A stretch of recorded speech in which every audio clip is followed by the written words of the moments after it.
Hi, it's Sarah. Brooke and I are taking a short break from recording new episodes to catch up on our reading lists and plan for the next season of Clued in Mystery. While we're off, we are re-releasing a few of our favorite episodes. We hope you enjoy.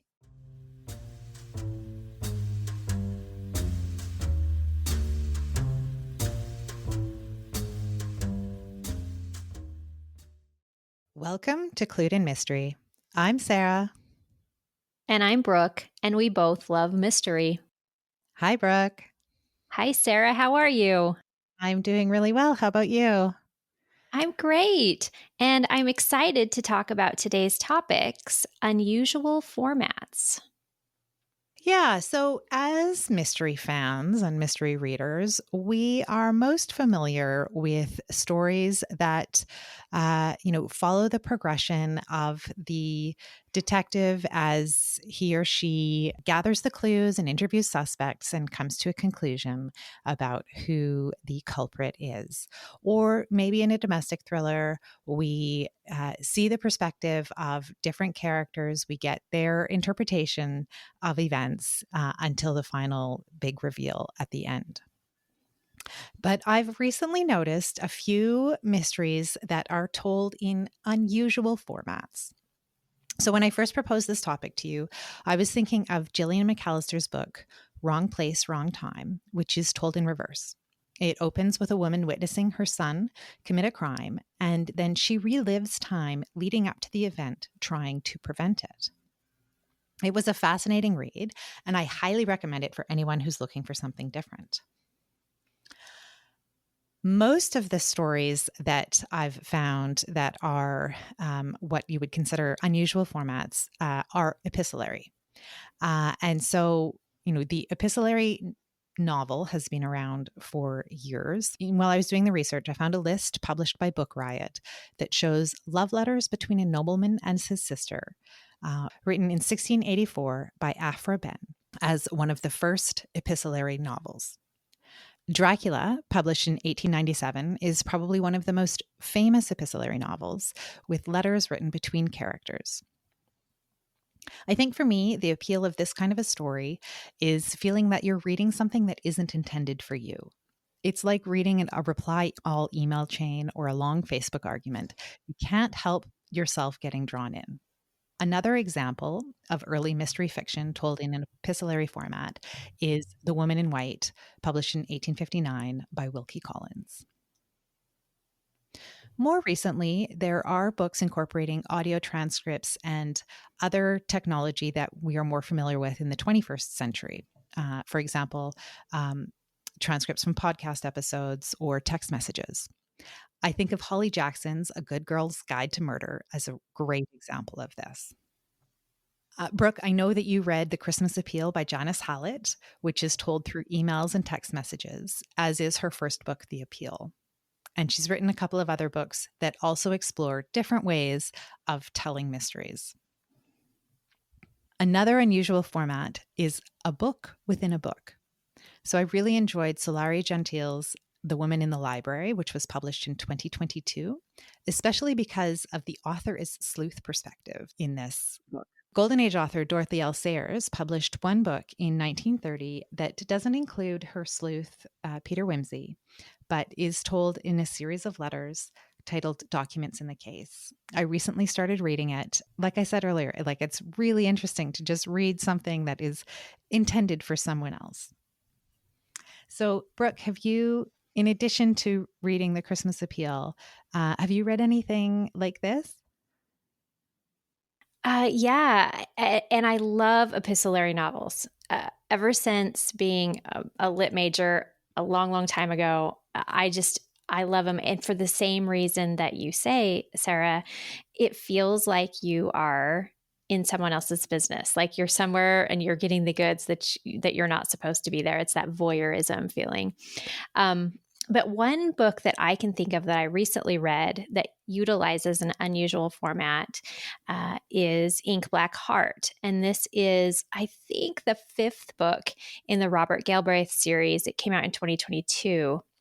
And this one is, the entire book isn't told this way, but so it has elements of this unusual format where sections are the online conversations between suspects in a gaming atmosphere. And so the detectives are like, you're reading over their shoulder because they're trying to see what's going on in the case by following these gamers. I have to admit, it was hard for a while. I think as somebody who, we get used to that traditional story that you described in the intro, and it can be kind of jarring for a minute. But once you get into it, then you realize what's going on, and it can be a lot of fun because then you start to have that feeling like you're reading someone's inside information. Well, and that kind of sense of not really knowing what's going on or being surprised. I listened to the appeal by Janice Hallet without realizing that it was going to be a series of emails and text messages between the characters in how the story was told. And yeah, it took me a while to figure out, okay, this is how the story is going to be told. Mm-hmm. But as you say, once you figure that out, it then becomes just so enthralling, right? That you're reading someone else's private communication. But I have to say, I think I prefer books that are in the format that you described, Ink Black Heart, where there is some of that traditional narrative that you are familiar with that is supplemented with these extra snippets, whether it's as in that example, the gamer forum conversations. I'm reading a book right now called The Block Party, and it's largely in kind of that traditional format that we would expect, but every now and again there are excerpts from, I'm assuming it's a neighborhood Facebook group, or maybe it's a neighborhood WhatsApp conversation, but you get these different voices in these snippets of conversations. And I really am impressed with how authors can, in a very short amount of text, really convey the different voices of characters. Mm-hmm. I agree. I think that for character revelation, I guess is the word, this works so well. I really felt that in the Janice Hallet book, The Christmas Appeal, because their emails and their texts back and forth, depending on who they were talking to, they would have, it's Sally, the dinner was wonderful. And then they're talking to Bob and they're like, can you believe they served that? And so you get the feeling of the relationships and the characterization just like really clearly, really quickly. So it's fun. So I mentioned A Good Girl's Guide to Murder in the introduction, and that's a YA novel. It's the first in a series of, I think, 3, where the main character decides that she's going to do a podcast, true crime podcast, investigating the death of, I think it was a classmate a couple of years ago, or maybe the older sister of a classmate. I can't remember. Anyway, I listened to that book and I really appreciated that they, for the podcast episode pieces, brought in voices of other characters so that it sounded like it was a podcast, right? So she's, doing an interview with a friend or, brother of the accused killer. And so then it's a different voice. It's not just her voice. And I think that's something that an audiobook, when you listen to something, you can get that richer experience. Mm-hmm. And I wonder, because I know that you also listened to the appeal on audio, and you shared with me earlier when you were reading it that at first you were struggling to figure out what was going on. And I wonder if that book had been produced with different narrators, if that would have been easier and quicker. I think it was, Brooke. It was a while ago that I listened to it, because it opens with that email that comes from the supervising lawyer for the case, right? And it's sent to the 2 associates who are reviewing all of these documents. And then every now and again you get a little exchange between the associates about whatever it is that they've been working on. And I think it was because I just didn't have that visual context that Mm-hmm. this is an email that I'm listening to, right? And I think it like I think they read the metadata so that this is sent on Tuesday, September 16th at 8:45 a.m. or whatever. But I don't know, maybe it's because I was cleaning while I was listening to it or something. And sometimes sometimes I don't have my full attention, which is a terrible thing to admit. But I did have to go back and restart it and say like, okay, this is important information and you really need to listen to it. So that's a good point. For these unusual formats, when we have epistolary elements, there are some benefits to listening to an audiobook, and there are other benefits to actually having the physical book or an ebook. And the experience is maybe a little different depending on the format that you are enjoying the story through. I learned of a book that I have not read, but seems very interesting when researching this, and it's called Security by Gina Wohlsdorf from 2016. So a few years back. And this one is scenes. It seems to be, like you say, that there's some traditional narrative, but then the unusual format component is scenes from various security cameras that are in this resort.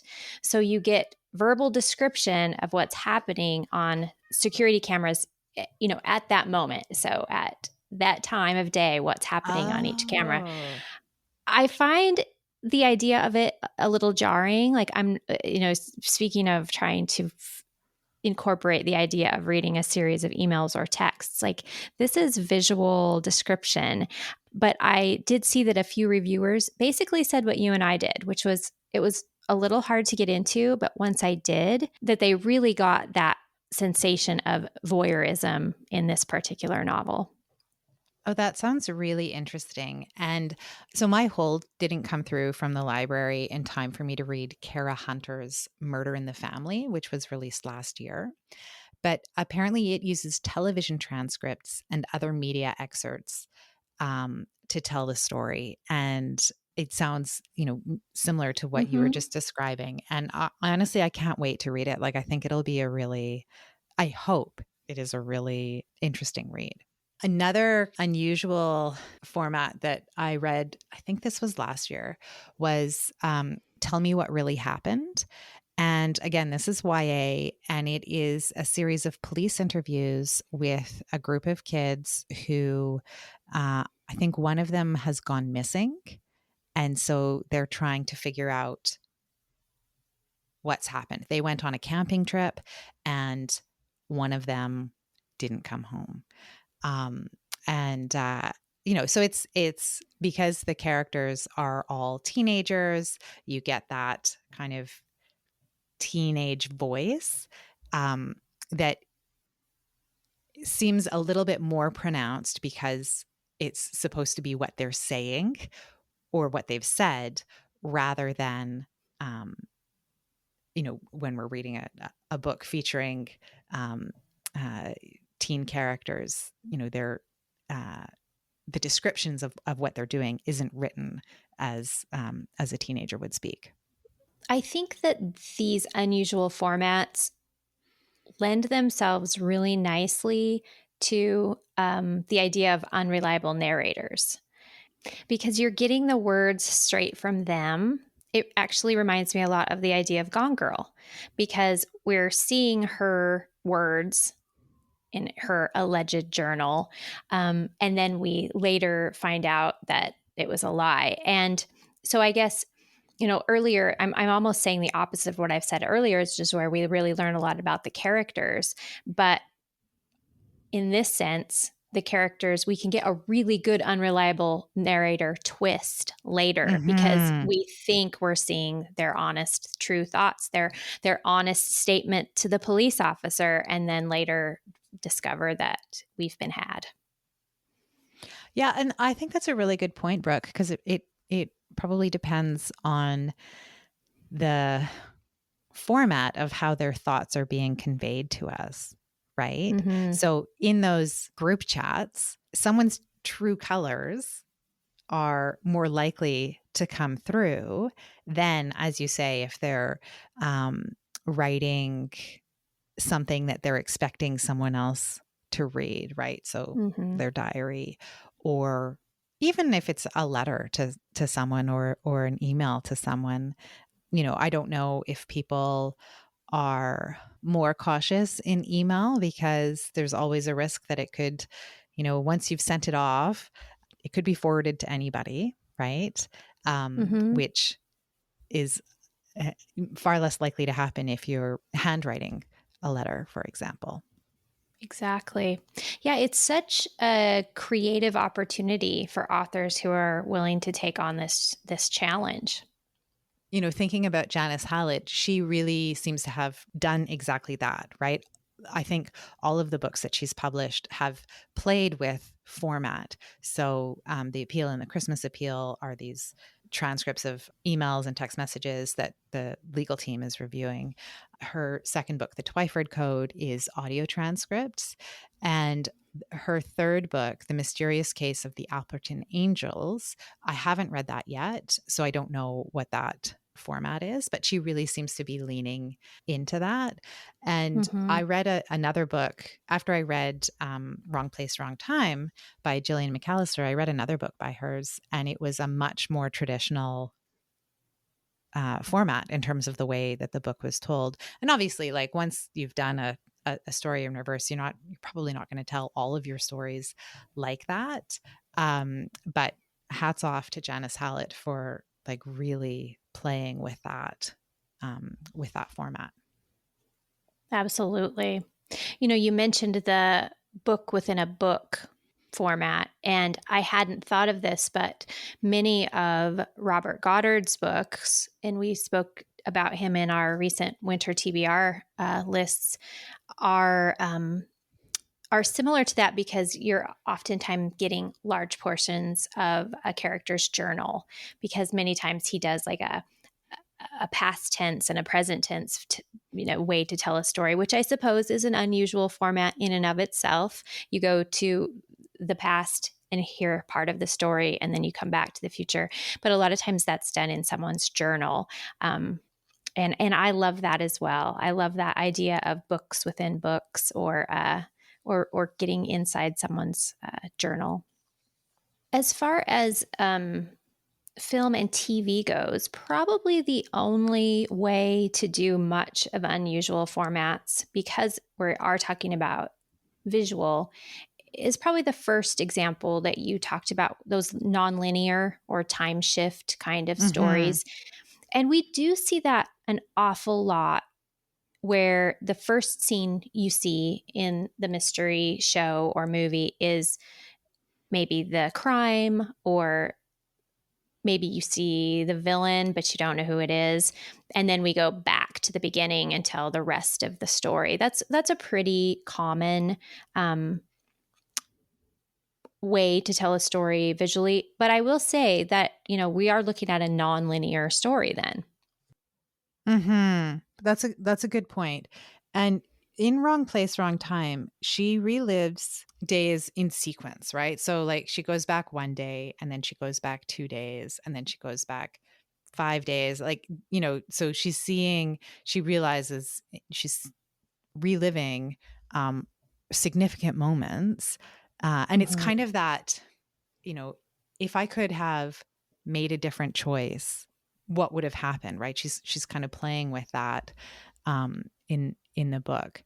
And I mean, we've seen that in movies. I mean, it wasn't a mystery, but Sliding Doors, right? Yeah. And even, Glass Onion has a nonlinear element, because we're getting the story told to us. And then about at the halfway point, if I'm remembering correctly, we discover that actually one character is a twin. And so we go Mm-hmm. back to the beginning and we retrace the footsteps, and we go back and we find out what actually happened. So there's some nonlinear storytelling going on in that movie as well. Well, Sarah, this was so much fun. I love thinking about all the different ways to tell a mystery story. Yeah, it was a great conversation, Brooke, and thank you for having it with me today. Yeah, it was great. And thank you, everyone, for listening today to Clued in Mystery. I'm Brooke. And I'm Sarah, and we both love mystery. Clued in Mystery is written and produced by Brooke Peterson and Sarah M. Stephen. Music is by Shane Ivers. If you liked what you heard, please consider telling a friend, leaving a review, or subscribing with your favorite podcast listening app. Visit our website at cluedinmystery.com to sign up for our newsletter, The Clued In Chronicle, or to join our paid membership, The Clued In Cartel. We're on social media at Clued In Mystery.